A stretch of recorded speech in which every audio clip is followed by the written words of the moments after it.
fuzzy look on there. Why is that? I've got a more effect.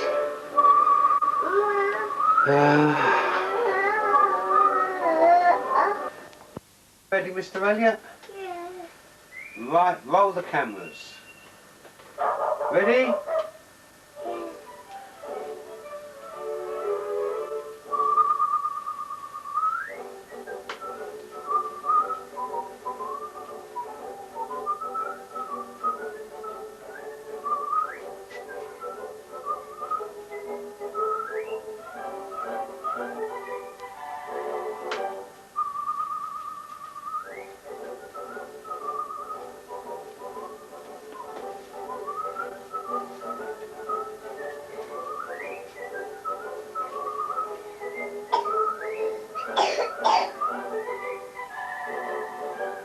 No coughing in the background, thank you, Mr. Elliot.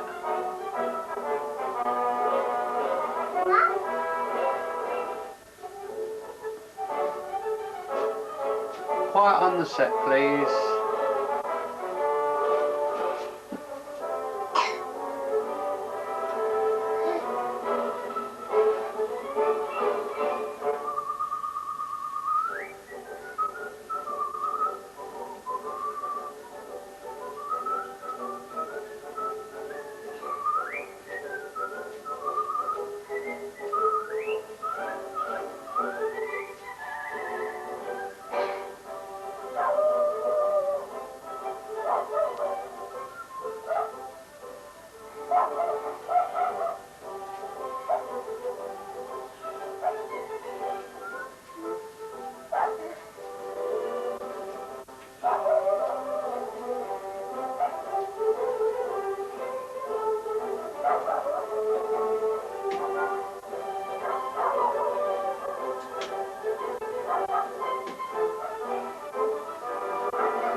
That's a wrap, Mr. Elliot.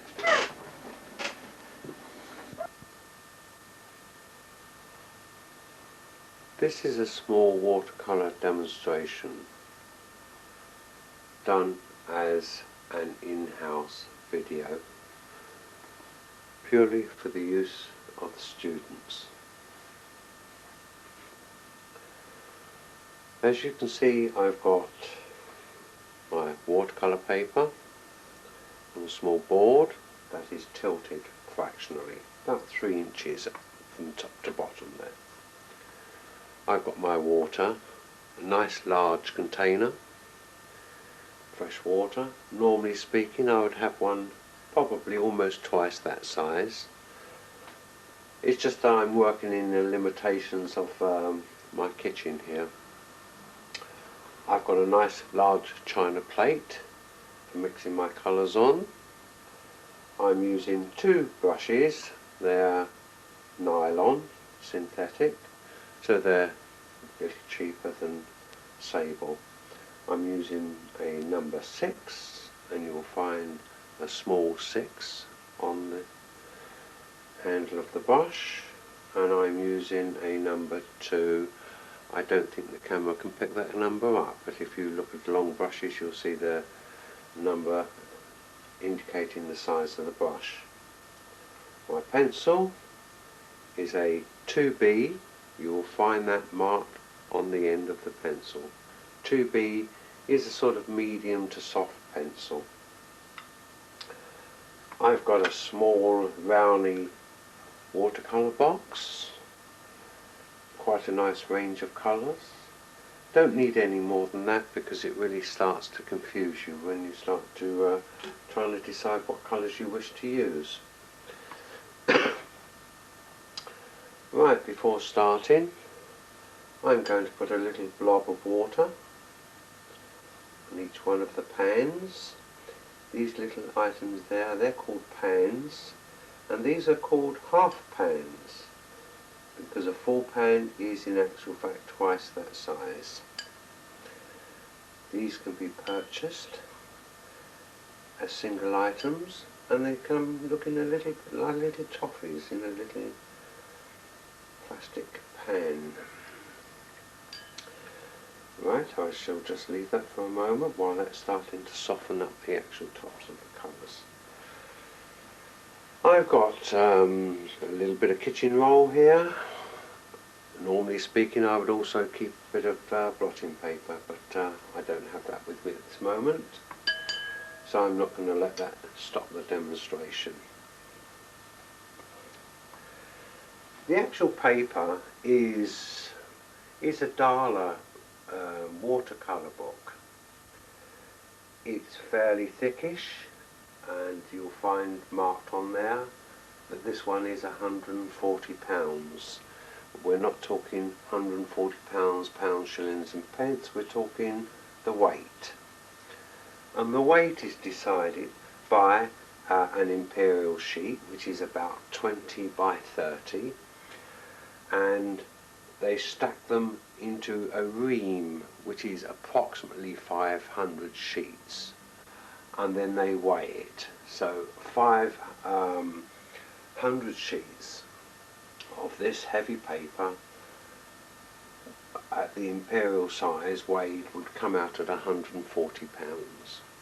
So if one was to have light cartridge paper,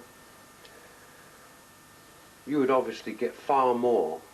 Well, you would in actual fact have 500 sheets, but it would weigh far less. They would then mark on it, for example, maybe £70 or £75 weight. This is quite nice from the point of view of it doesn't wrinkle when I'm actually working on it. If I'm working on a paper which is a little bit lighter, then obviously I will have to pre-stretch the paper first. Pre-stretching I will show you at a later date. One of the nice things about watercolours is the fact that it is lovely and it is translucent.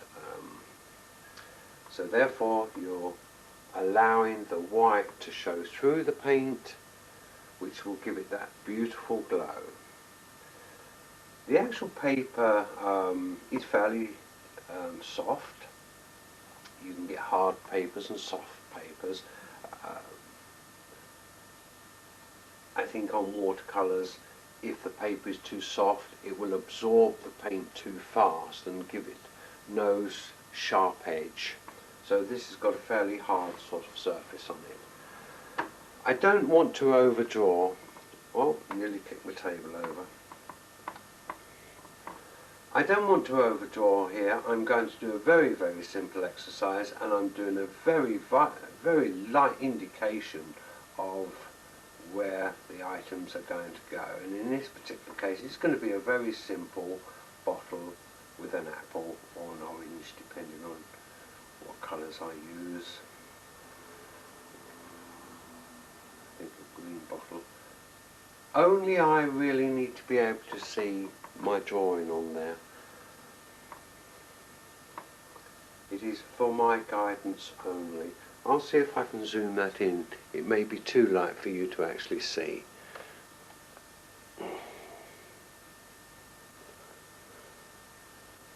Yes, it is too light.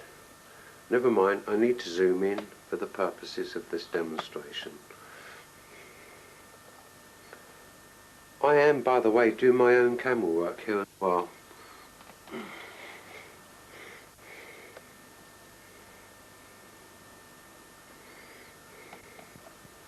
One can just very, very faintly see the outlines of my pencil drawing.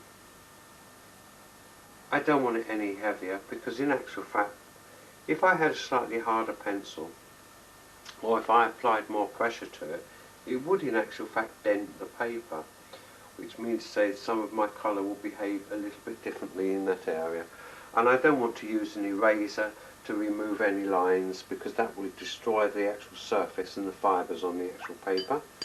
It may be that I come out with a slightly more accurate painting, but it will look second hand.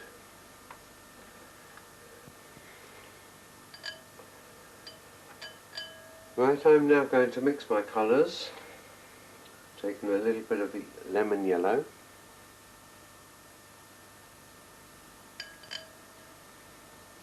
a little bit of French ultramarine.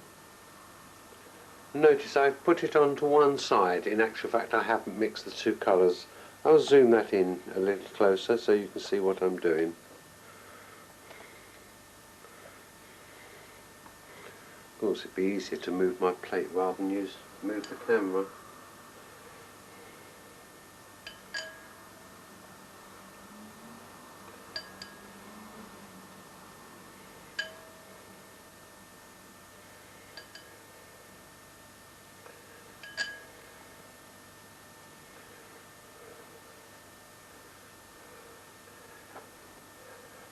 Okay, in actual fact I'm looking to mix a green, but if I just mix these two together I will come out with green and yellow, yellow and blue make nice green. The only trouble is it's only one green, but if I have my blue on one side, the yellow on the other side, it makes for a much more interesting mix of colour, so I can get a little bit of variety in there. Right, I'm just going to test that on the side of the paper. Let me move that up so you can see the corner of the paper. Yes, I quite like that. Right up to the actual area I'm going to paint now.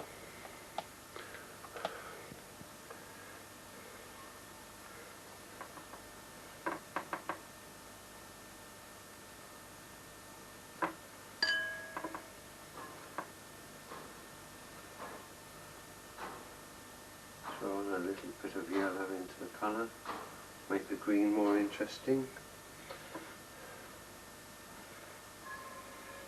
A little bit of indigo gone into it now, give me a slightly darker edge.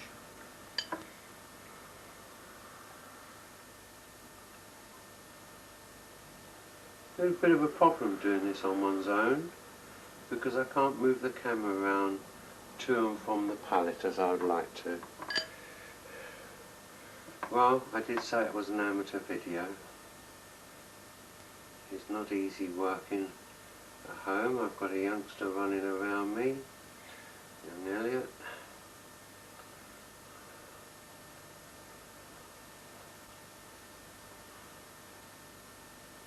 But there again, lots of other people have this problem. I think I'll just about get this done before I've got to stop and feed him for his dinner. Poor little soul. Right. That's enough for the bottle. I've left some white patches there. That's the white, because we don't actually use white when we're painting. Right, now for the purposes of the apple, I've got a little bit of yellow.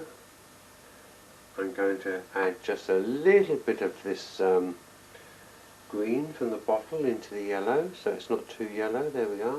No, it's gone too green. And a little bit more yellow at the top so it runs down together.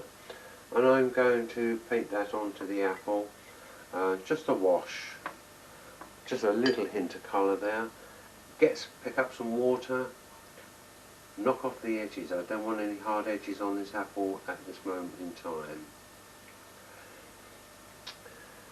I am now going to take just a little bit of the red and just run that round the top of the apple. There we are. Pick up some more water.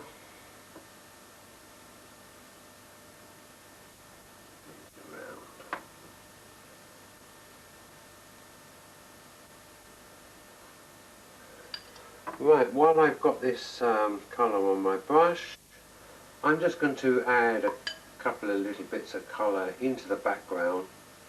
Let that dry so that when I come to paint the background, it will make the background colour a little more interesting.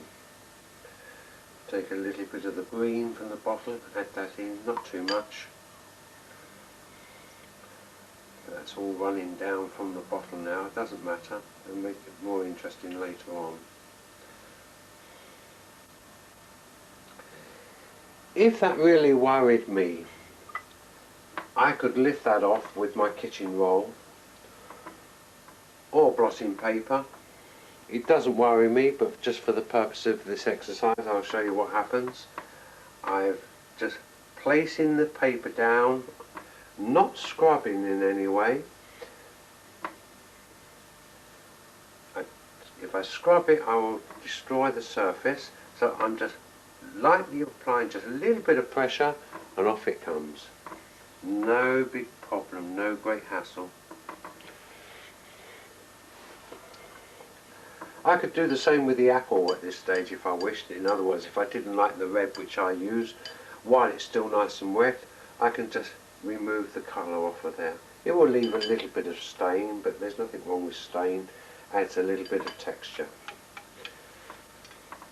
Okay, now I've picked up a little bit of crimson to mix with my red. There we are. This is the crimson on this side. This is the cadmium red on this side. Knock the two together. Don't overmix them. Add just a little bit of that onto my apple. Just to keep a nice interesting mixture of colours. I am a great believer in not using too many colours because it gets very confusing. But the limited colours you are going to use, spread them around a little bit. It's not very strong, it's just a light wash.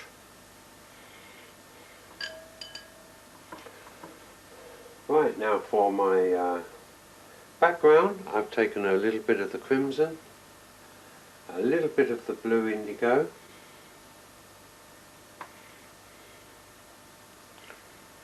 add a bit more water to it. I want it to, oh, the green's run into it. Oh, that looks beautiful. Gosh, that is wonderful. I wish I could paint like that. There we go. I'll leave a little bit of that green in there. I'm now just going to drop a little bit down the background. I'm cutting round the actual bottle. I want it to touch here and there.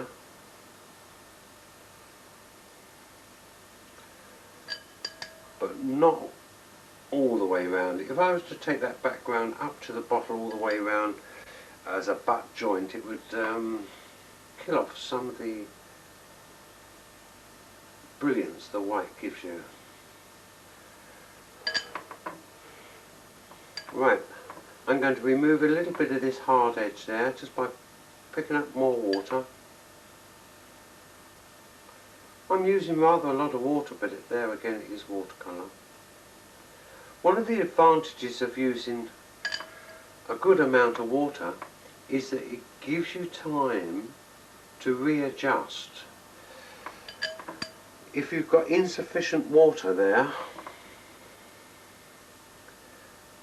the paper sucks the water in, dries very rapidly. If you want to make any changes or you want any soft edges, you can't get them. Adding just a little bit of that green back in there now, not a lot, just a little. Come around the bottom of the apple. The apple's running away at the bottom just a little bit, doesn't matter, because this is just going to be the first layer. So I'm going to be painting this in 2 layers. Just strengthen up the background again with this little bit of crimson and indigo around the back of the bottle there. Let it float away, let it go where it wants to go really. Just makes it more interesting rather than a flat background. Right, I shall leave that for a moment while that dries off. I think timing is very important. If you try to paint in all in one go, you will just end up with a sort of muddy finish. Here's the water now that's no longer nice and clear. You can see it's got a slight green tint to it. Now if that had been a small jam jar or a small mug, that would have been even darker. So while that's drying, I shall just go away, change my water, give Elliot something to eat, maybe have a cup of tea, then come back. Interesting thing, with the board at this slight angle, notice the way the heavy colours drop to the bottom.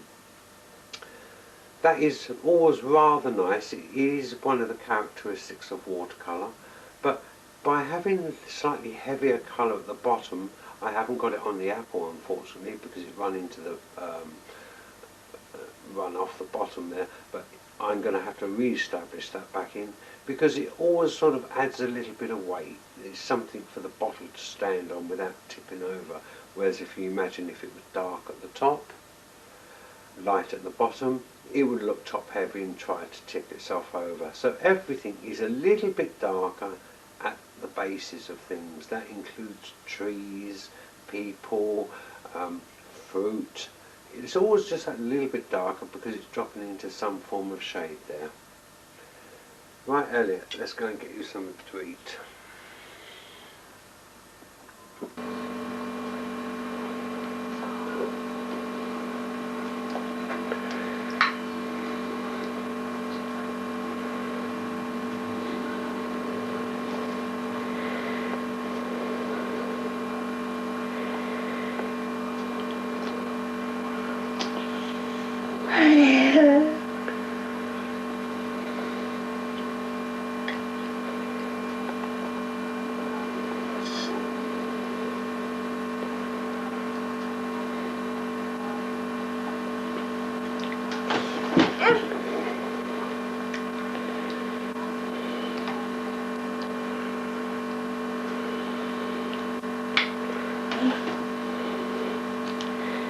Oh, I think that's cheating, Mr. Elliot.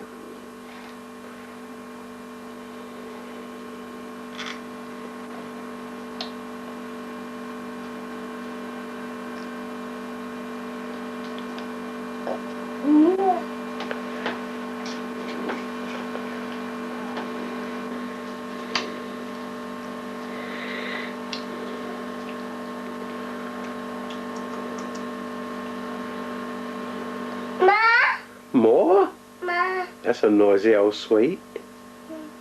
Back again. About 15 minutes I've been gone. Made myself a cup of tea. Put that well to one side or I'll end up by putting my brush in it. I've washed my palette. It's nice and clean. It's also dry. You don't want it wet because the colours will get out of control. I've changed my bowl of water now, nice and clean. I can now get a fresh look at what I've done. Looking at it, it's not too bad. A couple of things worry me just a little bit. I've got a nice white line down the edge of the bottle with a hard edge green, but I've also got a hard one on the outside of the background. I think that might have been nicer if it'd been a little bit softer. I might just damp that, see if I soften that off a little bit. I'd like to push in a little bit more depth on the left hand side of the bottle. So what I'm going to do now is I'm now going to come down to my number 2 brush. First find your brush. Right, down to my number 2 brush. Mix up some of these colours I used before. A little bit of indigo, sometimes known as neutral tone. A little bit of yellow, mix the two together, nice rich green. Going to add just a little bit of sap green to one side of that. What I'm looking for now is to start to tighten up just a little bit here and there. Add just a little bit of French into that. That's gone a bit too brilliant. Start again. Back to indigo. A little bit of yellow. I'll stick with that, I think. Smaller brush because I'm going to put in slightly tighter edges. Right, let's see what happens.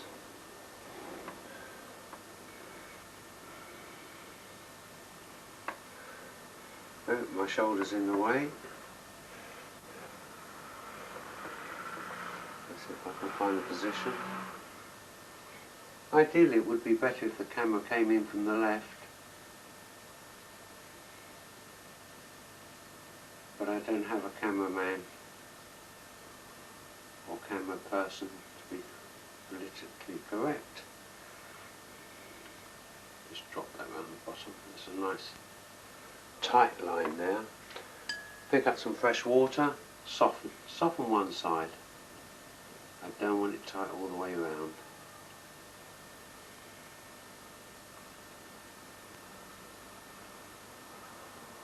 If you've got all soft edges, it's very romantic, but you can't see what it is. If you've got all hard edges, it looks as though you used a screwdriver instead of a brush. Cut around this apple now.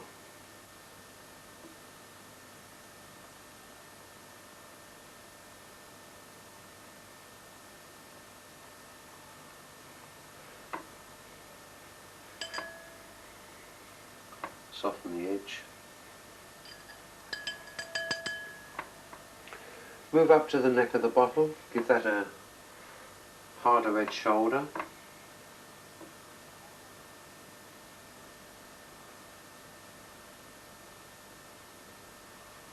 Bring the colour down. Let it go. I don't want that same line all the way around. Harden the edge, just to show that the bottle's got a shoulder. Pick up fresh water, soften the edge. Just let it run back into the bottle. Works. That's not too bad. Yes, quite pleased with that. A little bit weak on this side of the bottle now, so I'm going to pick up a little bit of yellow. Add it into my green. Do a similar sort of thing. It'll only be similar. I don't want an exact copy on the other side, just done in another colour. Pick up my water. Soften the edges. Rather than have two hard edges either side of the bottle, if I was having problems depicting the edge of the bottle, then I would darken the background and use the background to pick the shape of the bottle out.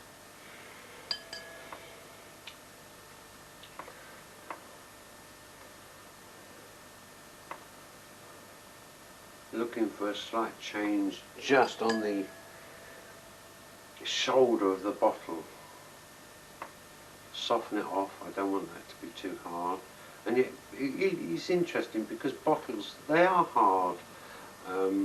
If you flick them, you can ping the edges, whereas the apples are soft, so they won't go ping. You'll just get a nice little thud off of there. Right, moving over, picking up a little bit of cadmium and a little bit of red now. A little bit of crimson. A bit of cadmium. Knock the two together. Brighten up the apple just a little bit.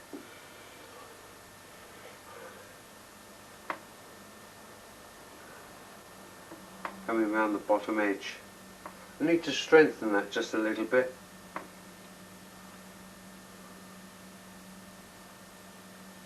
Don't want too hard an edge on it. It's like I say, it mustn't be like glass. It is soft fruit. That will also apply when you come to do portraits.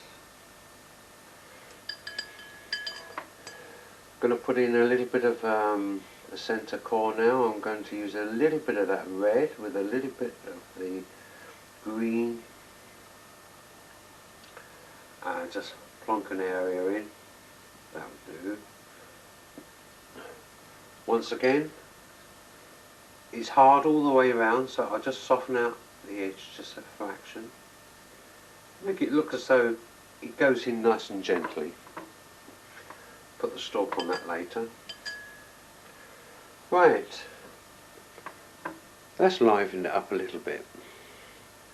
I'm going to go back to the background again, so back to the indigo, a little bit of crimson. Don't want it too mauvish, so add a little bit more indigo back to that. Right, let's tuck down the back of that bottle and see what happens to it. This area here, I think I'm going to move that up more or less up to touching the bottle and straighten out across this way. That now gives the bottle a surface on which to stand. Right, pick up my water, knock off the edges. Soften it as it gets away from the bottle. Don't want a defined edge there, you just want to give an indication that maybe there's depth down the back of it.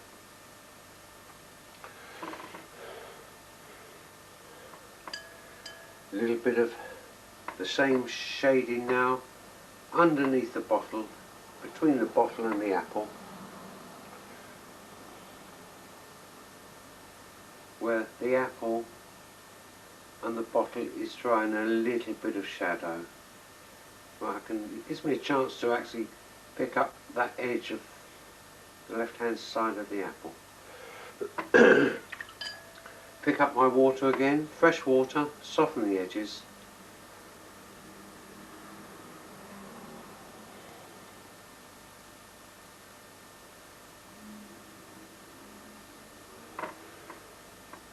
Need a slightly harder edge right underneath the apple now, so that you can show there's a slight lift as the apple leaves the table surface. There we go, in there. Make that a little bit stronger. Very strong where the apple touches. Give a little bit of shape to it. Pick up my brush again. Soften the edge. Don't necessarily want to soften it all the way round, but I want some of it soft. This hard and soft is very, very important.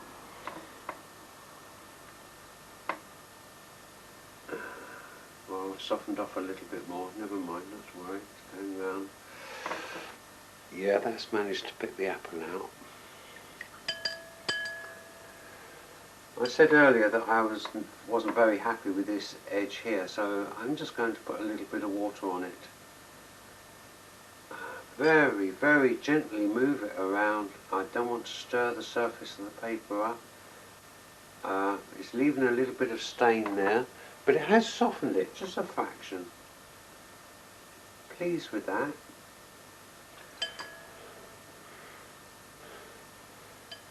Add a little bit more reflection of the bottle onto the lower surface here. I think that creates a little bit more interest. I mean, say all this is an illusion. There's no absolute rules in this game. It doesn't have to be accurate, but it does have to be interesting. Do the same with just a little bit of the apple there, not too much. It's almost as though it's sitting on some sort of glass sort of surface.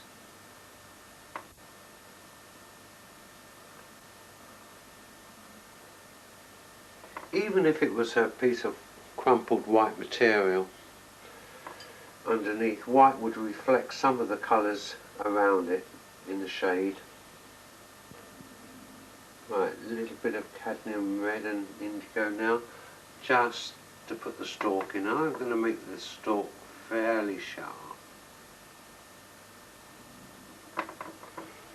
It's not that sharp. That would do. Doesn't matter how small an object I'm painting, I still want that hard and soft edge, so I'm just going to soften the edge.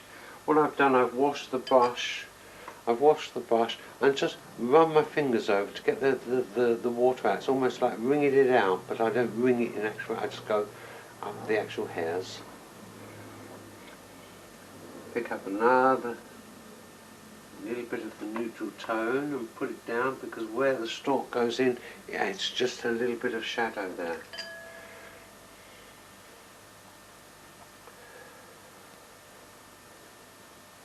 This is what I would consider to be a simple exercise, only from the point of view it's not simple, other than I haven't spent a lot of time drawing on there. If one has spent an hour and a half drawing, and then you come along and you start to paint and it goes a little bit wrong, you start to get a little bit depressed, you start to destroy yourself. Whereas in this particular case, there's no big deal, because anything which I do, I can just start again. And from that I would have learnt a little bit of experience. Right, I'm running this red round the apple now, and I'm putting in just one or two little tiny fleck pieces, just to say it's not all bright red. It's not a billiard ball. It is an apple. Soften those ones off a bit. One looks at something and you try to make a decision, and you can sit and look at it for days and nothing actually happens. So the best thing to do is do it. And if you don't like it, I'm not over happy with that. So I'm just running my brush over, putting it in the clear water, wringing it out, taking the colour back off again. I'm doing that with a brush. It could in actual fact be quite happily done with a little bit of blotting paper, probably faster if the truth was known. Decided to strengthen the top of that bottle a little bit more on that top shoulder, slightly deeper colour.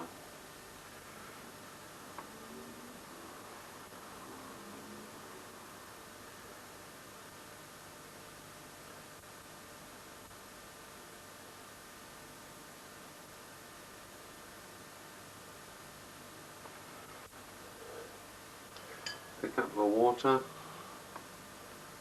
knock off the edge.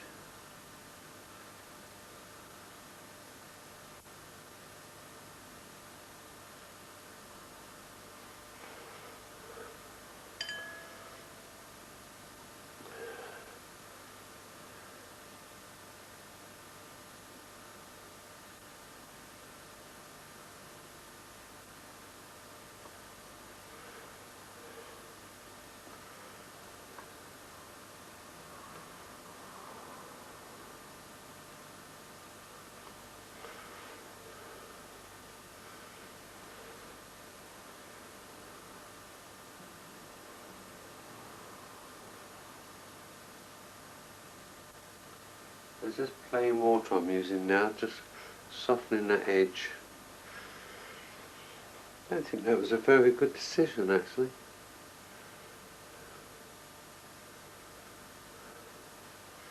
Maybe if I make it a little bit stronger still.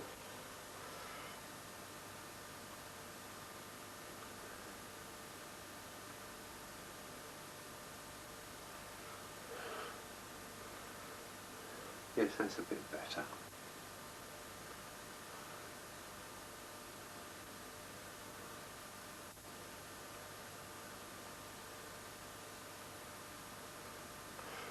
One can never really be too sure in this game what's going to happen. All you can do is do it and not punish yourself if you made a wrong decision afterwards.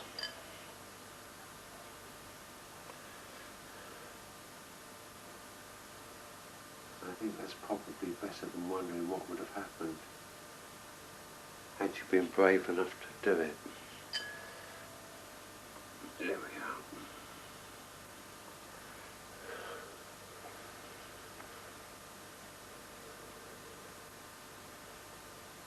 go. A little bit more background to counteract the strengthening of that bottle. It might actually cancel it out. fresh water, knock the edge off.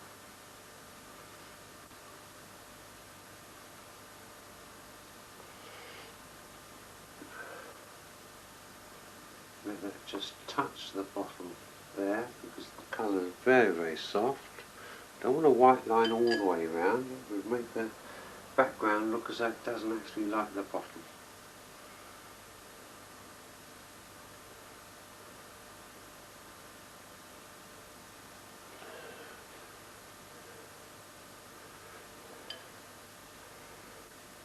Gradually, as the background's getting a little bit higher, I'm using just a little bit more red in there, just a little bit warmer as it comes out into the light.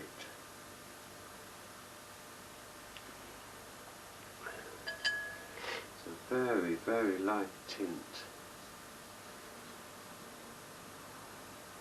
And I'm softening all the edges to the background, plain water, because I don't want them, in this particular case, to be an object. I want them to complement the bottle, not to go in competition with it. Yes, happy with that. Leave it alone now.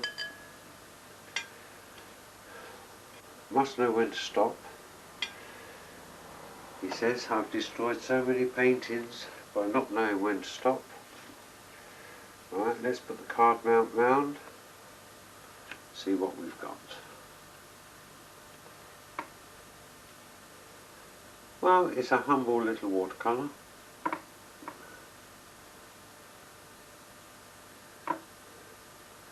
It is not great art, but it's fun to do, and I feel better for having done it. Yep. Another little item. Practice your signature using a little brush.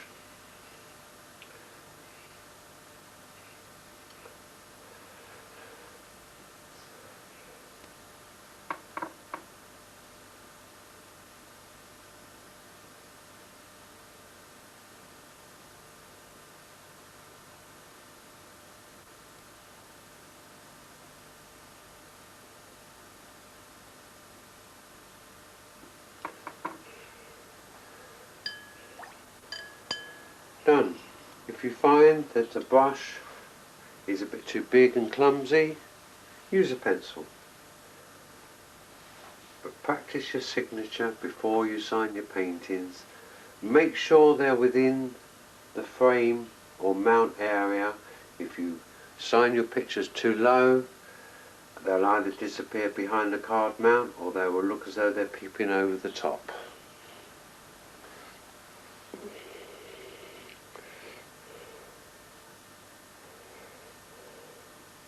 Right, off to do the housework now. Tell me about it.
Wasn't that stimulating, Elliot?